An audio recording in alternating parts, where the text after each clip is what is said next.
WFYI podcasts are brought to you by Gregory and Appel Insurance, dedicated to helping people and businesses navigate the complexities of risk management, employee benefits, and private client insurance. More at GregoryAppel.com. WFYI podcasts are brought to you by Visit Bloomington, Indiana, where Hoagie Carmichael, Booker T. Jones, and John Mellencamp impacted the city and helped it become a music destination. Bloomington is home to a variety of musical artists, live music venues, and hundreds of annual music events. More information at musicbloomington.com.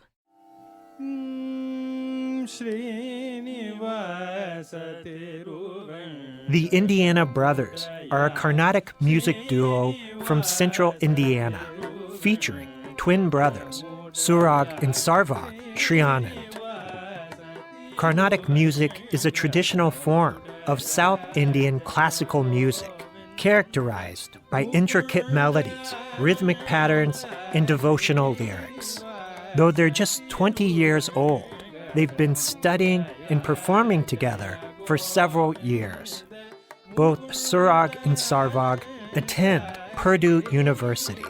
I recently caught up with the brothers during a break from their studies, and we discussed their work in music. Let's join our conversation. My name is Sarvagh Shrianandh. Yeah, and my name is Sarvagh Shrianandh. Indiana Brothers, thank you so much for being here. I'm a fan of your work. Before we talk about music, I wanted to learn a bit about your background. Did you grow up here in central Indiana? Yeah, we were born and raised, born in Indianapolis, lived our little life here, went to Carmel High School. Yeah, pretty much all the years of our life that we've been here, we've been in Indianapolis. Yeah. From what I know, you started studying music very early in life. You were performing at a very early age as well. Is that correct? Yeah. Yeah. Tell me a bit about that. Yeah, so it's actually kind of a funny story how our whole music journey started. So initially, Sarvagh was the one who decided to enroll in music lessons, or my parents enrolled him in music lessons, and I wasn't originally singing. But I would always go and sit in his lessons, and I would always listen to him, and I gradually just picked up interest, and I just started singing a little bit at home, and my mom noticed, and she was like, "Wow, I didn't know you could sing, and I didn't know you were interested." So like one or 2 years after he started, I just started joining classes with him, and that was kind of it from there, and we took off, and we've just been performing and honing our craft ever since then.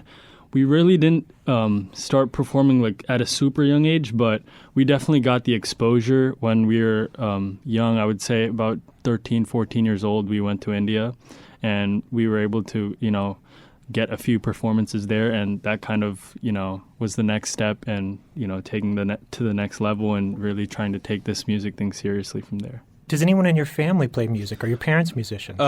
Not musicians, but yeah, it does run in the family, so... on my mom's side, my mom, my grandmother, and my great-grandmother, and probably even more generations after that, they were all into singing. They all sang. They all were great practicers of Carnatic music. And on my dad's side, my grandmother on my dad's side was a dancer, and she was like taking it professionally until, she started a life of her own. Yeah. So you mentioned this is something you took an interest in independently as a kid, and your parents supported that. Tell me about that. I mean, because you've spent many years studying both vocal music and instrumental music, right? Yeah, so the music part, or the singing part, it was kind of something I would always just try to follow along and try to see if I could replicate the same things I was hearing in class. And once we started learning, it was just constant support, and weekly they would sit in our classes. They would always encourage us to, practice. They would always sit with us, make sure we were following the right track. If we were doing something wrong, they would always, help us. They would always get us in contact with our teacher, if we had to, do some more practice or some feedback. And if, we've switched teachers before, so that's also something that they were very supportive in, finding very, very, talented teachers, and also teachers that are willing to, impart the knowledge and impart that very well, and are pretty well known within the music community. So that was all of these, aspects of the support and the guidance of really just taken us from the kind of baby steps to like where we are now.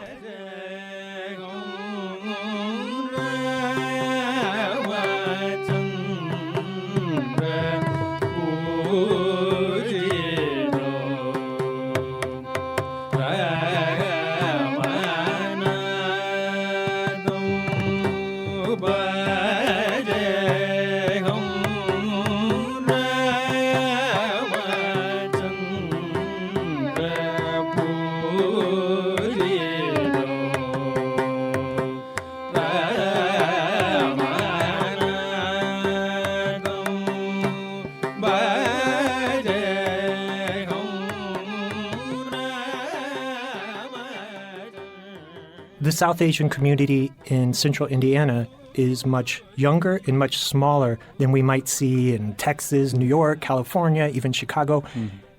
Are there a lot of teachers here that you could work with, or how did your parents find teachers here in central Indiana? Probably family friends is what I would probably attribute it to, and that's, obviously how we got our start as well. Mm-hmm. Yeah, so on that, we actually did start learning music from a local teacher here in Carmel, and we were with her for about 3-4 years. And after that, we decided to switch, and we decided to go with someone who was based out of India. And so what that meant was we were taking lessons on Skype. So after that, we didn't really, take lessons in person unless we were in India. So but I do know, like, now the Carnatic music scene here in Indiana is expanding. Yeah, it's been on a massive growth I know of, since we started. Many teachers nowadays that are here and local in Indiana, and I've interacted with many of them. So that's good to see. Right. There's a Carnatic Music Association here in Indianapolis that has a very vibrant schedule of events. There's a lot of concerts and ceremonies here where you perform and other people in the community perform. You mentioned Carnatic music. This is a very unique form of music that originated in South India maybe 800 years ago, right? I think some of our listeners are probably very familiar with North Indian classical music, Hindustani music, artists like Ravi Shankar. But Carnatic music is very different. It has its own instrumentation, themes, language, poetry, etc.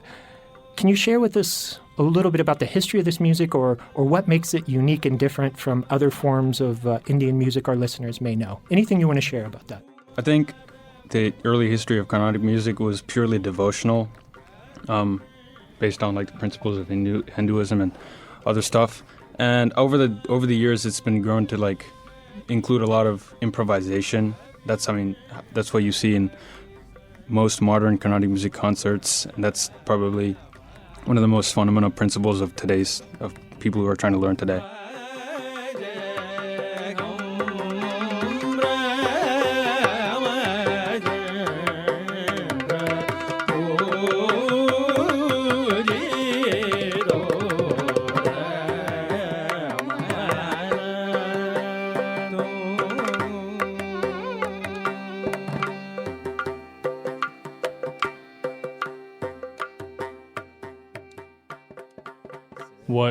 What makes it unique about what's super unique about Carnatic music is the fact that a lot of westernized music is based on like notations, getting sheet music and following that, learning how to play that, mastering that. But the really cool thing about Carnatic music is usually there's no sense of notations, right?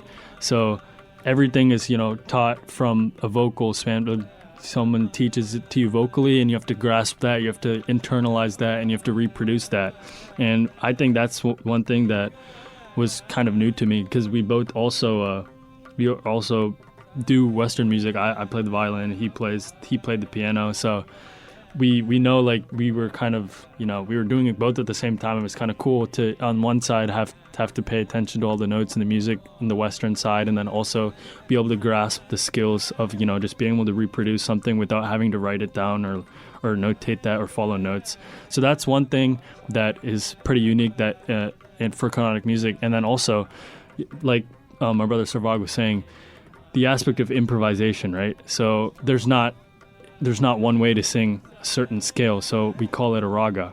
So there's 7 notes, and I could go for hours on this, but in a scale, usually in a scale there's maybe like in a Western scale there's 7-8 notes, but in Carnatic music each raga is so unique and different from one another. So one raga might have seven notes, another one might have 5. So if you get into the different ragas, there's different ways to improvise, manipulate the scales, bring out certain kind of aspects and tones. And not every concert is going to be the same. You're never going to listen to someone once and be like, you're going to expect them to sing the same thing again, which is pretty cool because every concert is a unique experience and you can look forward to hearing something new. And yeah, that's I think what makes Carnatic music so fascinating for us and for everybody in the community.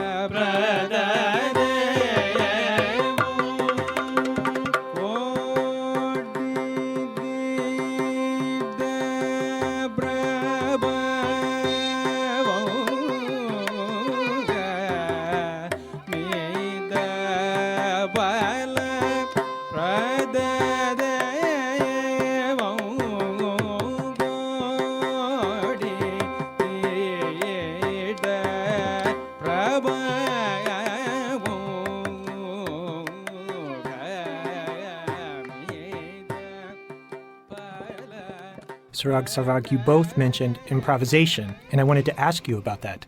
That's not really something you can learn from a teacher, is it? This is something that you have to sort of manifest internally, right? Yeah. Tell me about the role of improvisation in Carnatic music and how you've learned to become improvisers in your performances. I mean, much of it has been attributed to our learning. As Suragh said, it's like you have to reproduce what the teacher is vocally teaching you. Another aspect that is pretty crucial for improvisation is going and listening to concerts. And from a very young age, I would say like 7 or 8, my mom was actually my parents were a part of the Carnatic Music Association, so they were always up to date on all the new concerts that were going on in the community, and without failure we would be there at every one of them, even if we would rather, play outside with our friends or do other things with our friends. Our parents, really took us there and made us listen to those concerts. But as I got older, I realized how much and how impactful that was to kind of our music journey, because some of those things you hear in a concert, like now, like I'm like, oh wow, that was a great idea, or that was a great improvisation. Let me try to work on that kind of phrasing, that kind of tones, and really incorporating that into practicing. And yeah, improvisation also just comes through practice, just sitting down, experimenting with what you know and what you've heard before, and just experimenting with the scale and doing whatever you can to try to come up with some good ideas, something you can, maybe store for performances, and just experimenting along the way and just learning more as you go, because every day is a new day when it comes to learning Carnatic music, yeah?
I'm Kyle Wong, and you're listening to Cultural Manifesto.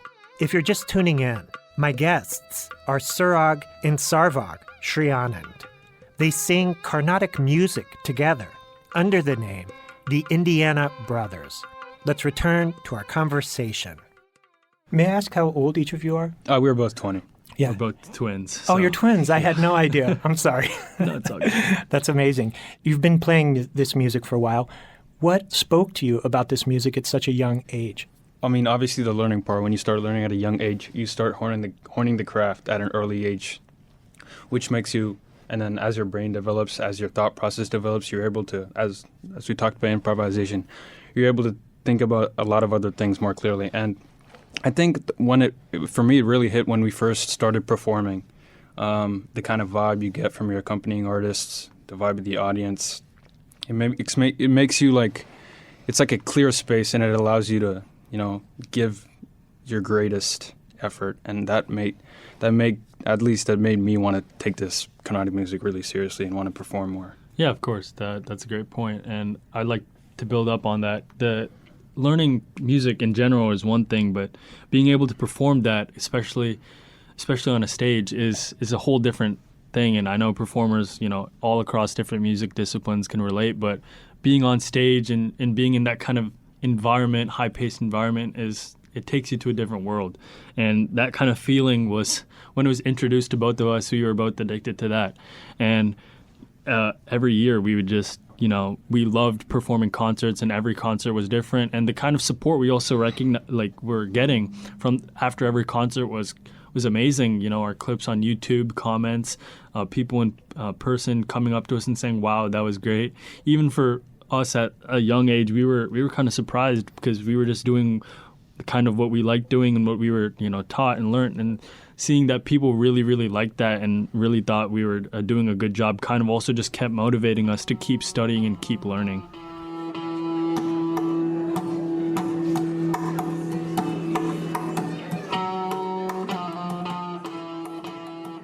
Sarvagh, you also play electric guitar. Tell me about that. Yeah, I love playing the electric guitar, especially Carnatic. Yeah. Since that's the only way I know how to play the electric guitar. I think it's really neat, and I think it's a great way to traditional Carnatic instrumentalists, the violin, and there's a native instrument in southern India in Chennai called the nadaswaram, which is obviously very, very traditional. One of the first real instrumental modes of Carnatic music that was taken, but guitar is really, it shows the rawness, and I thought it was really cool, and I really wanted to pursue it, and I started getting the hang of it. I thought it was I just developed this whole new interest and a whole new appreciation for this amount of precision that instrumentalists have to take. You can also see that with Sarvagh on the violin, and other Carnatic violinists for sure. Yeah, speak about that. Yeah, sure. I also do play the Carnatic violin, and instrumental music in terms of Carnatic music is another huge boost to where we are today, because the kinds of things you're able to do on instrumental directly correlate to vocal and vice versa. Ideas that we may have sung before, when we're just playing in general, or maybe when I'm accompanying, those ideas just come into my head. I'm I was saying this before, all it is a simple translation into my fingers, and it's right there. And when you're playing something on your instrument and you're like, oh wow, this sounds a lot better than I thought I would, you can experiment with different things, go back and forth, and the knowledge that you gain from both sides, whether it's vocal or instrumental, they kind of just help each other and grow in terms of music, and that's pretty cool to see.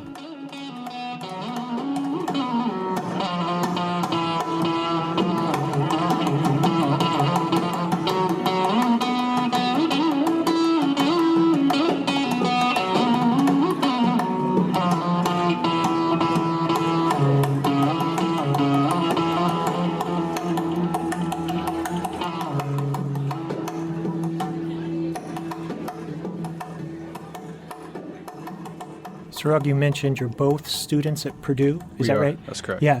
How much time do you have to devote to studying and performing now? Obviously it's no joke. Purdue engineering is pretty tough, especially aerospace and mechanical, and probably every other Purdue engineering discipline.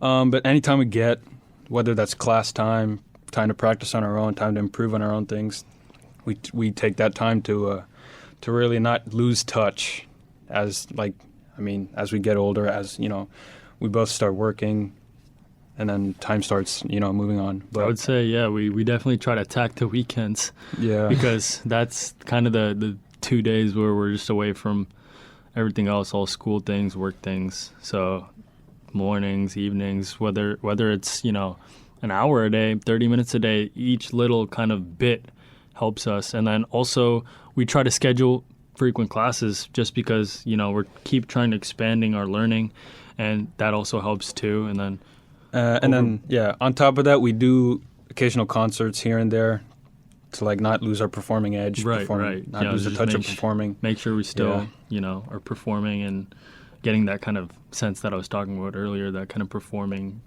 world is good, because we just still know how to do things and kind of know what that feels like. So just keeping in touch like that. I wanted to ask you about your performances. I know you've played all over the Midwest, Chicago, Cleveland. I think you've played out on the West Coast. You play here a lot in Indianapolis. You mentioned the Carnatic Music Association. Tell me about some of the places you've played nationally, internationally, and where you're playing here in Indiana. So internationally, obviously, and every December is very, very cultural for the southern part of India, and it's called the Chennai December season. All throughout December and a little bit of January too. Music concerts are happening at all times, at all places. You can go, you can enjoy anyone that's performing on a given day at a given time, and it's really neat. And then over the years, they've been giving a lot of opportunities to youngsters or up-and-coming rising Carnatic musicians like us too. And that's a chance for Sarvagh and I to really get in the field of where it's really at, and allows us to keep performing, keep getting in touch, keep getting that feeling of liking to perform. Yeah, December season in India is probably the greatest kind of way to sit there and listen to music as well as perform music, because there's the whole kind of part of town, Chennai, South India, is just filled with music. Every day you can go and listen.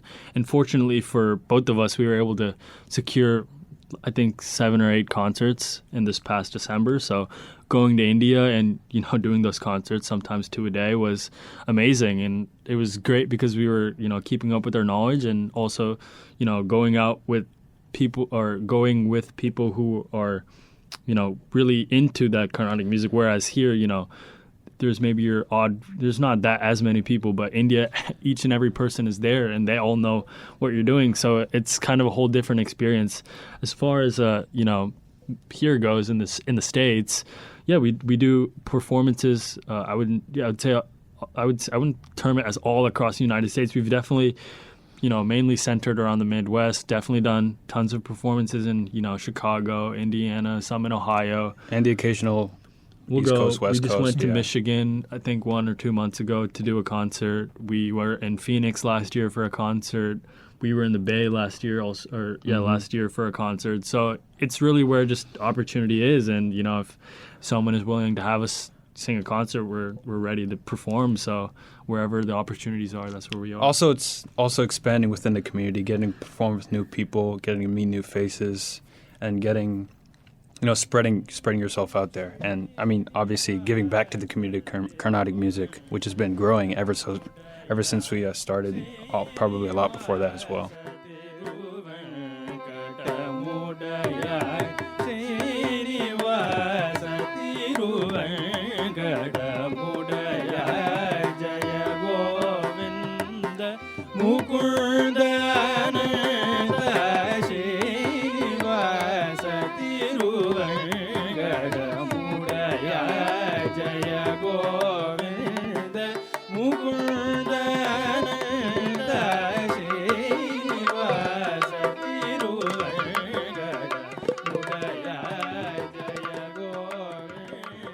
I'm curious where Carnatic music fits in your future.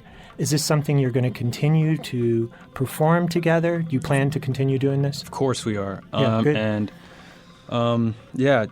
as I said previously, it's just the feeling of liking to perform and wanting to do it more, and wanted to meld with the community a lot more. And of course, for me, I see I'm going to do this for as long as I'm able to. And Yeah. and if as long as I still, can do it, I'm also going to try to impart my knowledge to the community, whether that's if I have a family of my own, if I start teaching, if I start organizing something, like whatever it is. Yeah. Yeah, when something's a part of your life for so long, it's not so easy to just let it go like that. So yeah, definitely taking the time to, whether even if we're just apart, like right now it's super convenient because we're both at Purdue, but there's going to be a time where we might not be in the same exact apartment anymore, and that's when we're going to have to, figure out how to do this together, and we're definitely going to, no matter what obstacle there is, because this is something that we love doing, and we're definitely going to keep doing it.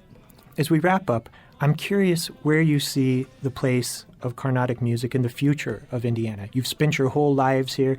You named the group in honor of your home state. This music is expanding. It is growing. It is having a bigger footprint in the community. It's influencing the way other musicians think about music. How do you see the future of Carnatic music in the Midwest, in Indiana specifically? Yeah, I think, like I was saying before, even when we were young to now, the kind of growth we've seen is amazing because there's so many teachers nowadays that are willing to take up the Carnatic music and impart it to other students, and I definitely think that's something that is going to keep growing as long as there's continued encouragement within the community, and there is encouragement, like as I've definitely seen. I've been to many concerts, and there's always a large number of people there. They're always supporting artists that are coming here or youngsters that are performing. There's always events that are hosted that are support youngsters and that are picking up the skill. Teachers come and bring their students and they showcase them at some of these events, and I think that's going to be really, really important to grow the kind of community, the Carnatic music community in Indianapolis or Indiana, and people like us. And then the youngsters that perform, that are given these opportunities to showcase themselves, they might go on to be teachers, and they might go on to impart their knowledge into the community and make it grow even faster. So I know you said the Midwest. I could definitely see Indiana and Indianapolis, Carmel, whatever, that whole community being as large as maybe a Chicago community, maybe a Detroit community, maybe a Wisconsin community. And yeah, the growth that I've seen, or Sarvagh and I've seen, or probably a lot of people in the Carnatic music community in Indianapolis, we've seen the growth, and it's huge. And I agree with Sarvagh. It's continued to grow a lot more. Yeah, as long as people keep learning and keep teaching, there's no stop to this kind of growth. Before we go, I have to ask, why did you name the group the Indiana Brothers? What inspired the name? I think that is kind of a tradition.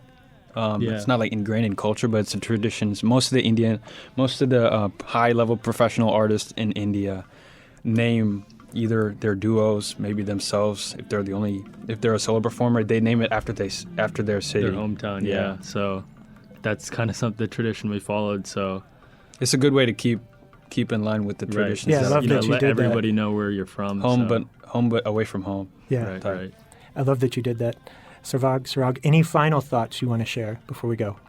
Yeah, we just like to thank WFYI for this Thank you so much for having us. It was a great honor, and we were so excited to come here and share our experiences as well as our thoughts on Carnatic music and how we see it as it is today. And thank you for recognizing Carnatic music, right. recognizing what we do, and a lot of people that are interested, whoever does pursues Carnatic music. We'd love to thank you for recognizing that. Right. Of course. I thank you both for being here. I really appreciate it. I know you're busy, and it's our pleasure. I look forward to what you have coming in the future, and record. Yes, record something. For sure. Of course. Thank you so much. Thank you. Appreciate it. Thank you.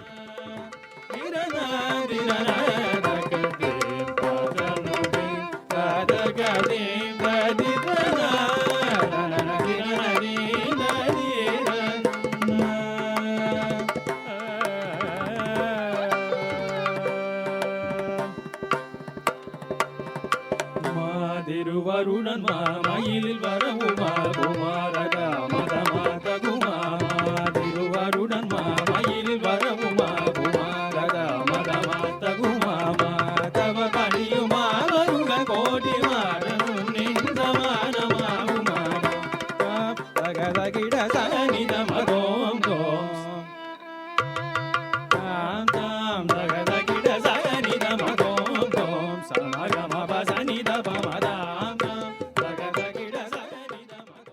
WFYI podcasts are brought to you by Gregory and Appel Insurance, dedicated to helping people and businesses navigate the complexities of risk management, employee benefits, and private client insurance. More at gregoryappel.com.